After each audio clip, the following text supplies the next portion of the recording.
Let's jump right in. If you're an ambitious professional looking to step into the absolute highest levels of corporate support, you are in exactly the right place.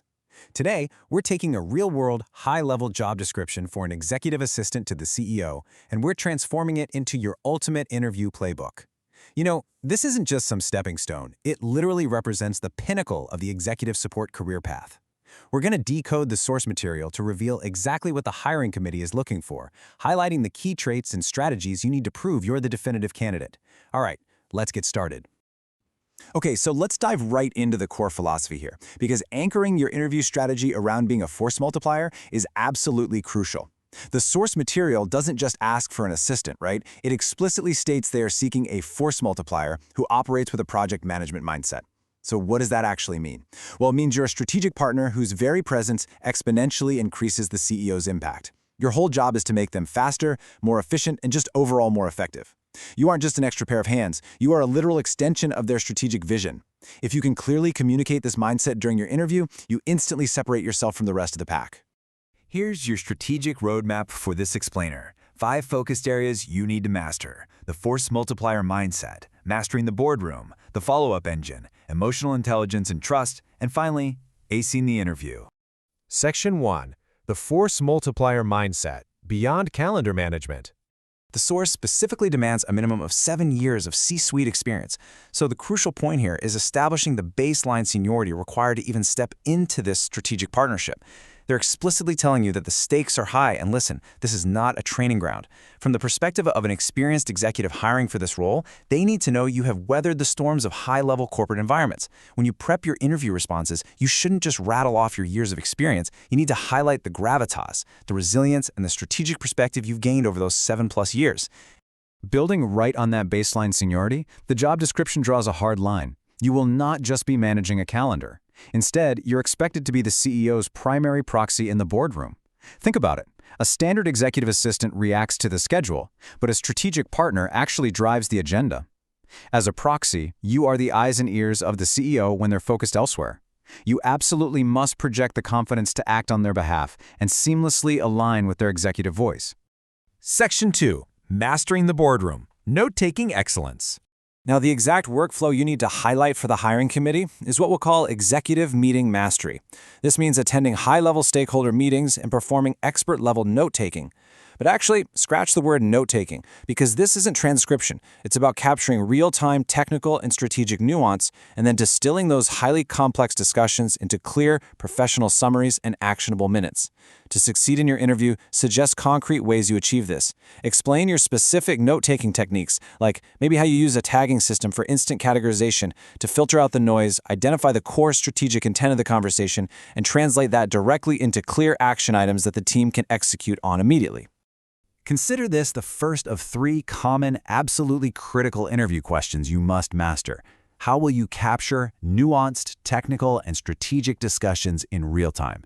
Prepare for this specific prompt by having concrete examples of your expert-level note-taking techniques ready to go. You should be able to tell a compelling story about a time when a highly complex technical meeting was completely derailed or confusing, and your clear, distilled professional summaries brought the entire leadership team back into alignment. Show them exactly how your brain processes complex data in high-stakes environments. Section 3. The follow-up engine, project management and accountability. You absolutely want to use this exact phrase, follow-up engine, during your interview. The source text uses this specific language to describe how you ensure action items move from the meeting room to actual completion. It proves you understand your role in tracking deliverables assigned to the leadership team. You see, you aren't just taking notes and filing them away in a drawer. You are the driving force that ensures those decisions actually turn into completed projects. Let's break down the required project management mindset. The job description explicitly states you need experience using PM methodologies to track deliverables. This means checking on project statuses, actively removing roadblocks, and keeping company-wide initiatives on track.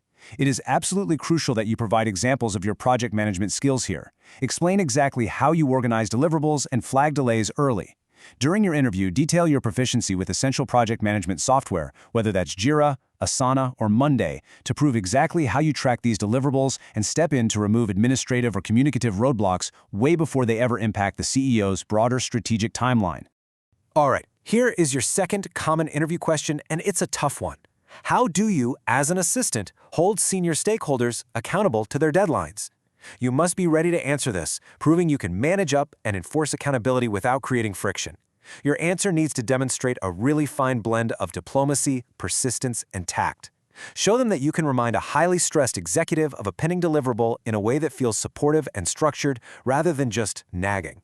Remember, you're the CEO's proxy, but you must wield that authority with grace. Section 4. Emotional intelligence and trust, the operational core. First, let's ground ourselves in the reality of the role. The source text mandates that this is a 100% in-office environment.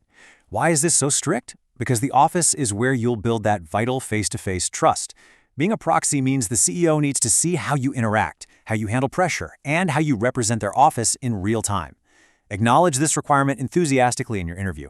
Frame it as an essential component of how you build strong, lasting relationships with the leadership team. A typical day of managing CEO priorities revolves heavily around operational excellence.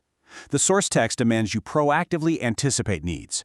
So, if there's a massive conflict, say a board meeting overlapping with an urgent crisis response, you need to demonstrate exactly how you handle those complex scheduling scenarios flawlessly, reprioritizing with minimal disruption. It also requires you to ensure the CEO is fully briefed before every single engagement. Furthermore, you must exhibit exceptional emotional intelligence during tense leadership meetings, reading the room and knowing exactly when to intervene. And finally, you must handle highly sensitive information with absolute, unquestionable integrity. In your interview, you must convey that discretion is practically your second nature. Section 5. Acing the interview, your strategic stance. You must clearly demonstrate the shift from reactive support to a proactive liaison. Reactive support means waiting for instructions. A proactive liaison will anticipate needs and ensure the CEO is fully briefed for every single engagement before they even have to ask. Practice explaining your workflow for high-stakes environments. Detail exactly how you outline your briefing methods. Perhaps you provide a customized one-pager each morning with key metrics, meeting profiles, and pending roadblocks. You've got to show them you are 10 steps ahead at all times. This quote, straight from the source material, is your ultimate objective. Act as a bridge between the CEO and the leadership team. This is it. This is the exact value proposition you must pitch to the interviewers. Explain how you effectively bridge communication by translating the CEO's vision into actionable steps for the team and, conversely, filtering the team's updates into clear, digestible insights for the CEO. You are the vital connective tissue of the entire organization. Which brings us to the third and final key question to ask yourself as you prepare. Are you ready to prove you are the force multiplier this leadership team desperately needs? Look at your resume, practice your examples of project management, hone your explanations of how you distill complex information, and really focus on showcasing your emotional intelligence. Leave the hiring committee in absolutely no doubt that you are the strategic partner they've been searching for. Take these insights, craft your playbook, and go ace that interview.